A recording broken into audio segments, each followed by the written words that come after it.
வணக்கம் உறவுகள் தமிழ் சொந்தங்கள் எப்படி இருக்கிறீங்க? நல்லா இருப்பீங்க நான் நினைக்கிறேன். நானும் அதே போல் தேவனுடைய சுத்த கிருபையால் நல்லா இருக்கிறேன். என்னென்னு கேட்டால் இன்றைக்கு காலையில் வேலைக்கு போயிட்டு திரும்பி வந்து இந்த இடத்துல வந்து பார்த்தா ரெயினை வந்து நிப்பாட்டி இருக்கிறார்கள். பஸ் விட்டுருக்கிறார்கள். பஸ் வந்து எங்கள் இடத்துலேருந்து பாதி தூரத்துக்கு போய்த்தான் ரெயின் எடுக்கணும். அப்போ இன்றைக்கு ஒரு சின்ன சம்பவம் ஆகிட்டுது. அப்போ அதை முடிச்சு எந்த இடத்துக்கு பிந்திட்டுது. இப்போ நான் இருக்கிற இடம், நான் இந்த ஊருக்கு வந்து முதல் வேலை செய்த இடம். இதுக்கு பேர் வந்து ஓபிரோ ரெஸ்டாரண்ட். வந்து ஒரு குக்கா எடுத்துருக்கிறேன். சாப்பாடு ஆர்டர் பண்ணிட்டேன். இங்கே வந்து எங்களுக்கு குக்கா எல்லாம் வந்து ஃப்ரீயாக தருவினோம். அது வந்து நார்மல். நான் இங்கே வந்து நீண்ட காலம் வேலை செய்தனா, இப்போ வேலை செய்யக்குள்ள எங்களுக்குன்ட்டு சொல்லி ஒரு மரியாதை இன்றைக்கு இங்கே வந்து இருக்குது. இந்த ரெஸ்டாரண்ட் வந்து ஃப்ரான்ஸ் ஃபுல்லாக இருக்குது. இது வந்து ஒரு குரூப் தான் இதை வந்து வச்சிருக்குது, ஒரு பிட்டிய சொசைட்டி. இதுக்குள்ள நாங்கள் வந்து குசினிக்க 12 பேர் வேலை செய்தனாங்க.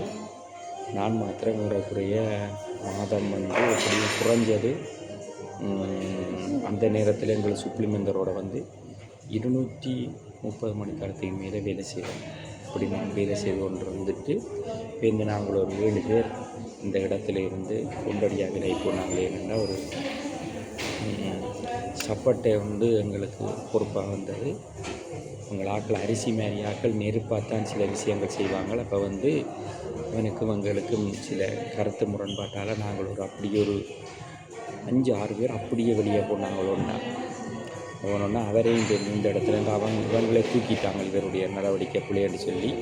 அது என்ன காரணம்னு கேட்டால், இந்த ஓபிரோ ரெஸ்டாரண்ட்டில் வந்து எங்களோட தமிழாக்கள் வந்து இழுத்து பிரான்ஸுக்கு உள்ளே வந்து வேலை செய்யணும். அப்போ அது என்ன செஃப்பாக இருக்கணும். அங்கே இவர் ரெனியூனுக்கெல்லாம் போயிட்டு வரைக்குள்ள எங்களோட ஆக்கள் எல்லாம் பொறுப்பாக இருக்கிற பார்த்துட்டு நான் இங்கே பழைய ஆள். இந்த இது திறந்த உடனே நானும் இன்னொரு பிரெஞ்சுக்காரன் 2 பேருக்கும் தான் நிரந்தரமான தொந்தரவு எழுதினேன். அப்படி எழுதியக்குள்ள வந்து அவன் வந்து பிரெஞ்சுக்காரன் இனிமேல்ன்ற நல்ல மாதிரி என்னோட. அப்போ இவர் வந்த நாள்லேருந்து எங்களோட கொஞ்சம் காரச்சாரமாக நடந்து கொண்டே இருக்க தொடங்கிட்டார். அது எங்களுக்கு பிடிக்க இல்லை. அப்படி இருந்துட்டு நாங்கள் வெளியேறிட்டோம். 2018 football world cup football match France வெள்ளைக்குள்ளே நான் இங்கே வேலை செய்தேன்னா 28,000 யூரோவுக்கு வியாபாரம் நடந்தது. எதுவுமே இல்லை, ரெஸ்டாரண்ட்டில் எல்லாமே முடிஞ்சிட்டு எதுவுமே இல்லை. அப்படி ஒரு நல்ல ரெஸ்டாரண்ட்டுக்கு வந்தேன்னா என்னுடைய பழைய நண்பர் தான் இங்கே வந்து இப்போ மேனேஜராக இருக்கிறார். அவர் முந்தி வந்து மேனேஜர் இல்லை, சின்ன ஒரு ரெஸ்பான்ஸாக இருந்தவர். எல்லாரும் போய் அவர் இப்போ வந்து மேனேஜராக இருக்கிறார். இப்போ ரொம்ப மரியாதையாக எங்களோட நடந்து கொள்வார். சரி, இது ஒரு சின்ன ஒரு ஸ்டோரி. இது இப்படியே கடந்து போகட்டும்.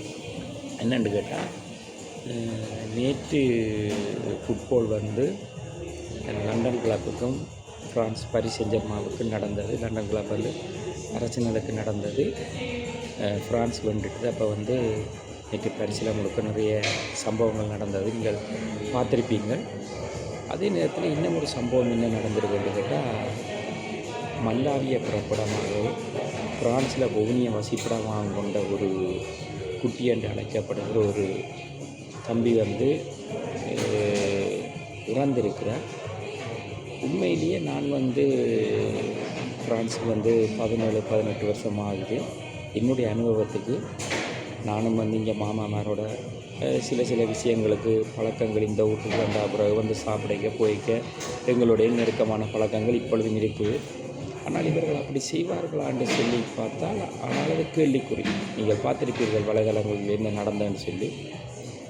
ஆனால் இவர்கள் இலகுவாக அப்படி செய்ய மாட்டார்கள். ஆனால் இந்த தம்பி வந்து ஒரு மனநல பாதிக்கப்பட்டவர் என்று சொல்லுகிறார்கள். எங்களுக்கு உண்மையை தெரியாது. இருந்தாலும் கூட அந்த இழப்பு வந்து அந்த குடும்பங்களுக்கு தான் உண்மையிலேயே பாதிப்பு. 1000 பேர் 1000 விதமாக கதைக்கலாம்.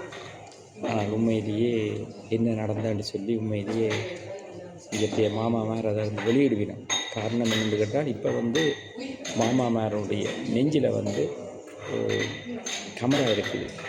இந்த கேமரா வந்து என்ன செய்யணும்னு கேட்டால், ரெக்கார்ட் ஆவது மாத்திரமில்லை, அவர்கள் எந்த இடத்துல நிற்கிறார்களோ, அவர்கள் எந்த டிபார்ட்மெண்ட்டில் அவர்களுடைய பீரோ இருக்குதோ அந்த பீரோவுக்கு அது நேரடியாக எடுத்து கொடுக்கும். என்ன நடந்து கொண்டிருக்குது, ஆடியோ வீடியோ ரெண்டும் ரெக்கார்ட் ஆகும். அப்போ அவர் கண்டிப்பாக என்ன நடந்தேன்னு சொல்லி உண்மையிலேயே அந்த விடயம் முற்று முழுதாக அது தெரிய வரும். என்ன தான் தெரிய வந்தாலும் உண்மையிலேயே இந்த உயிரிழப்புன்றது இந்த மீண்டும் சொல்லுகிற அந்த குடும்பத்துக்கும் அந்த உறவினர்களுக்கும் தான் அந்த தாக்கம் இருக்கும். இப்படியான பிரச்சனைகளை உண்மையிலேயே நாங்கள் தவிர்த்து கொள்ள வேண்டும். ஏனென்று கேட்டால் இதுகளில் இருந்து நாங்கள் விலகி இந்த நாட்டில் இவ்வளவு வாழ்கிறதுக்கு சந்தோஷமான வழிகள் இருக்குது. அந்த பாதைகளை போய் பார்த்து நாங்கள் நல்லபடியாக போய் நடந்து கொண்டிருக்கணும். அது வலைதளங்களில் சில விடயங்களை தேவையில்லாமல் கூட சிலர் பேசியிருப்பதை பார்த்திருந்தேன். சிலர்கள் அது தவிர்த்து கொள்ளுங்கள். ஏனென்று கேட்டால் அவரும் எங்களுடைய ஒரு தாய்நாட்டை புறப்படமாக கொண்டு தமிழ் உறவாக இருக்கிறபடியால் சரி ஏதோ ஒன்று நடந்து விட்டது, ஆனால் நீங்கள் பாதுகாப்பாக இருந்து கொள்ளுங்கள், அது உங்களுக்கு நலமாயிருக்கும். அதே போல் நடிகர் அஜித் குமார் அவருடைய தாயார் வந்திருந்தார். அதையும் வலைதளத்தில் எல்லோரும் துயர் பயந்து கொண்டிருந்தீர்கள். அதை நான் நேற்றைய தினத்தில் பார்த்திருந்தேன். அதுவும் ஒரு துயரமான காரியம்தான். காரணம் என்னென்னு கேட்டால் அவரும் தமிழ் மக்களுக்கு ஒரு என்டர்டெய்னராக இருந்தவரால் அவருடைய தாயார் வந்திருப்பதற்கு எல்லாரும் துக்கம் தெரிவித்திருந்தார்கள். அதே மாதிரி தமிழ்நாட்டு சிஎம்மும் கூட நேரடியாக சென்று துக்கத்தை கலந்து கொண்டிருந்ததை நாங்கள் பார்த்திருந்தோம். அதை அப்படியாக கடந்து செல்லட்டும். சரி, இப்போ ஒரு சிறிய விடயத்துக்குள்ளே நாங்கள் வருவோம். என்னென்று கேட்டால் ஐயா சித்தாந்தன் அவர்கள், மதிப்புக்கும் மரியாதைக்கும் உரிய ஐயா சித்தாந்தன் அவர்கள் ஒரு நேர்காணலை ஒரு யூடியூபர் அவர்களுக்கு வழங்கியிருந்தார். அந்த நேர்காணலில் மிக மரியாதையாக அவர் மிக ஒரு வயதுக்கு மூத்த ஒரு அரசியல்வாதியாக இருந்து அவர் ஒரு போராட்டத்து அமைப்போடும் இருந்து கடந்து வந்திருந்தவர். அவர் தமிழீழ தேசிய தலைவரை பற்றி மிக மதிப்பு மரியாதையாக பேசியிருந்தார். சரி, அது பேசியிருக்கும் பொழுது அவர் சொன்ன கேள்விக்குள்ளே நானும் விடயத்துக்கு வருகிறேன். அவர் சொல்லியிருந்தார், தம்பி அவர்களோடு நாங்கள் பழகிற காலத்தில் நானும் பாலா அண்ணனும் அந்த பாலசிங்கம் அண்ணையத்தான் பாலா அண்ணன்னு சொல்லி எல்லோரும் அழைப்பார்கள். பாலா அண்ணையும் அவருக்கு சொல்லியிருந்தோம், தமிழீழம் என்பது மலராது, அதை நீங்கள் கைவிட்டு விடுங்கள் என்று சொல்லி நாங்கள் சொல்லியிருந்தோம் என்று அவர் சொல்லியிருந்தார். அப்போ அதோடு அவர் ஒரு விடயத்தை பகிர்ந்திருந்தார்.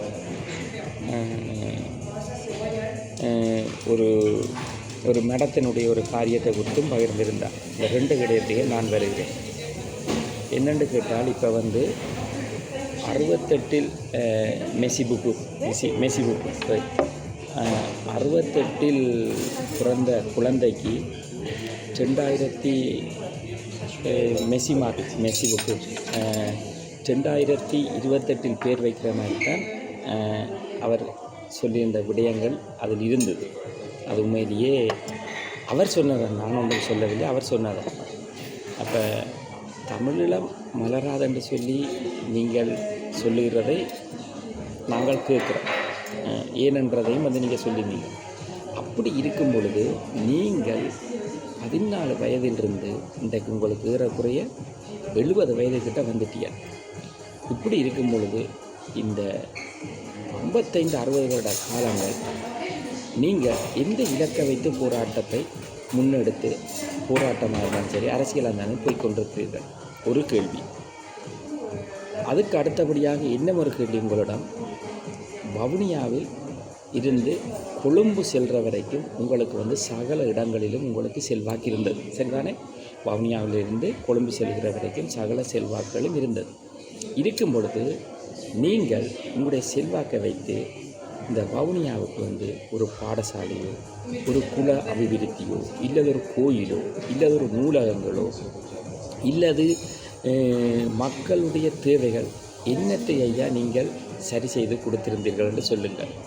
உங்களுடைய காணொலியை பார்க்கும் பொழுது நீங்கள் பண்ணையார் வீட்டு பிள்ளை என்று சொல்லுகிறீர்கள். அது தகப்பன் தாய் தேடுகிற சொத்து பிள்ளைகளுக்கு தான், அதில் மாற்று கருத்து இல்லை. நான் சொத்துக்கோ பணத்துக்காகவோ இதில் கதைக்க வரவில்லை, நீங்கள் சொல்லுகிற கருத்துக்கே வருகிறது. இவ்வளவும் நீங்கள் கதைக்கிறீர்கள். இவ்வளவு காலம் நீங்கள் போராட்டத்துக்குள்ளேயும் அரசியலுக்குள்ளே மூடிக்கொண்டிருக்கிறீர்கள். நீங்கள் என்ன அபிவிருத்தி திட்டங்களை கொண்டிருந்தீர்கள், அதனால் எத்தனை பாடசாலைகள், எத்தனை ஹாஸ்பிட்டல்கள், எத்தனை கோயில்கள், எத்தனை விவசாயிகள், எத்தனை தொழில் இல்லாமல் இருந்தவர்கள், இத்தனை அரசாங்க உத்தியோகர்களுக்கு அரசாங்க உத்தியோகத்தை எடுத்து கொடுத்திருந்தீர்கள் என்று நீங்கள் பதிவிடுங்கள். சரிதானே? நீங்கள் சொல்லுகிறீர்கள் தமிழீழம் கிடைக்காது என்று சொல்லுகிறீர்கள், அதனால் அதை கைவிடணும் என்று சொல்லி நீங்கள் இதற்காக என்ன காரியத்துக்காக அப்போ 60 வருட காலங்கள் போராட்டமும் அரசியலுக்குள்ளே மூடிக்கொண்டிருக்கிறீர்கள். உங்களுக்கு இலங்கையில் உள்ள எல்லா பெரிய அரசியல் தலைவர்களோடும் நல்ல நட்புறவு இருந்தது. என்ன செய்திருந்தீர்கள் அதை சொல்லுங்கள். நீங்கள் சொல்லுங்க சிலர்களுக்கு தெரியாத விடயத்தை நான் தெரியப்படுத்துகிறேன் என்று சொல்லியிருந்தீர்கள். நீங்கள் சொல்லுகிற விடயத்தை நாங்கள் கேட்குறோம். நீங்கள் வயதுக்கு மூத்தனீங்கள், மதிப்புக்கு மரியாதைக்கு முடியால். அதே போல் என்னுடைய அப்பாவினுடைய தங்கியார் தான் மேடம் ஒஸ்வல்ட், கல்வி திணைக்கள அதிகாரியாக வவுனியா மாவட்டத்துக்கு இருந்தவர். அவாவோட நின்று கூட நீங்கள் சில பாடசாலைகளுக்கு சிறப்பு விருந்தினர் அழைக்கப்பட்டு ஃபோட்டோக்களெல்லாம் நாங்கள் பார்த்துருக்கிறோம். அப்படி இருக்கும் பொழுது நீங்கள் ஒரு தனிநபராக இந்த காரியத்தை இந்த தமிழ் மக்களுக்காக செய்து கொடுத்திருக்கிறீர்கள் என்று சொல்லுங்கள். வவுனியாவிலிருந்து கொழும்பு வரைக்கும் உங்களுக்கு செல்வாக்கு இருந்தது. வவுனியாவையெல்லாம் உங்களுடைய பூரண கட்டுப்பாட்டுகள் வைத்திருந்தீர்கள். நீங்கள் ஒரு அபிவிருத்தி திட்டம் என்ன செய்திருக்கிறீர்கள், அதனால் எத்தனை மக்கள் அதனால் நலமடைந்திருக்கிறார்கள், அந்த மக்கள் இன்றைக்கு உங்களுக்கு நன்றி கடனாக இருக்கிறார்களான்னு சொல்லி எங்களுக்கு தெரியப்படுத்துங்க. இது என்னுடைய வன்னி மலத்தில் ஜிடி தாழ்மையான கருத்து, ஒரு வன்முறையான கருத்துகளும் ஒன்றும் கிடையாது. சரிதானே? நீங்கள் உங்களோட வயதுக்கு நாங்கள் மரியாதை தருகிறோம். நீங்கள் தெரிவிக்கிற காரியங்களையும் நாங்கள் கேட்குறோம். நாங்கள் தெரிவிக்கிற காரியத்துக்கு நீங்கள் வேறொரு முகநூல் வழியாக இருந்தாலும் பதில் சொல்லுங்கள். இது எங்களுடைய வன்னி மலத்தில் ஜிடி சார்பில் என்னுடைய சிறியொரு வேண்டுகோள். சரிதானே? அதே போல் உங்களோட தம்பியார்களோடு கதைக்கும் பொழுதும் எப்பொழுதும் என்னை அங்கே வாருங்கள், இங்கே நீங்கள் சில விடயங்களை செய்யுங்கள் என்று சொல்லி கேட்டிருந்தார்கள். நானும் வருவதற்கு வாஞ்சியாக இருக்கிறேன். அதற்காக நேஷனாலிட்டிக்காக காத்திருக்கிறேன். கிடைக்கும் பொழுது வருவேன்.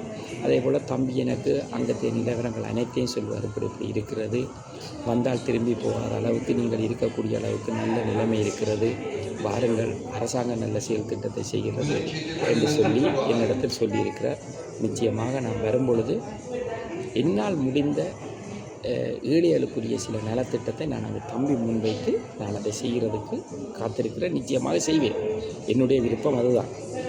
அதே போல் இன்றைய நாள் உங்களுக்கு நல்ல நாளாக இருக்கட்டும். தேவன் 5ஆம் மாதத்தை பரிபூர்ணமாக முடித்து 6ஆம் மாதத்துக்கு நாளைக்கு காலடி எடுத்ததுக்கு தேவன் கிருபை இரக்கம் பாராட்டி இருக்கிறார். அதே போல் 2 வாரம் ஆலயத்துக்கு செல்லவில்லை. அது மிக வருத்தமாக இருக்கிறது. போக்குவரத்து தடைகளால் செல்ல முடியாமல் இருக்கிறது. வருகிற ஞாயிற்றுக்கிழமை நிச்சயமாக தேவன் பாதைகளை திறந்து ஆலயத்துக்கு செல்ல வழிவாசலை திறந்து விடுவார். அதே போல் இன்றைக்கு தாய்மாரனுடைய பெத் என்று சொல்லியிருக்கிறார்கள். அது ஒவ்வொரு நாட்டிற்கு ஒவ்வொரு மாதிரி வரும். இன்றைய நாள் பிரான்சில் அப்படி இருந்தது. மிக ஒரு முக்கியமான நாளாய் பிரான்ஸ் மக்கள் இந்த ரெஸ்டாரண்ட்டில் சாப்பிட்டு அவர்கள் கடந்து சென்றார்கள். அப்படியான மகிழ்ச்சியான காரியங்களை நீங்களும் உங்களுடைய பெற்றோர்களுக்கு செய்யுங்கள். நீங்களும் இன்றைய நாள் சுகபலத்தோட ஆரோக்கியத்தில் இருக்கும் என்று சொல்லி தேவனிடத்தில் நான் பிரார்த்தனை பண்ணிக் கொள்கிறேன். உங்களிடமிருந்து விடைபெற்றுக் கொள்கிறேன். உங்கள் வன்னிமடத்தில் ஜிடி. நன்றி, வணக்கம். நண்பர் தமிழ் அனைவருக்கும்.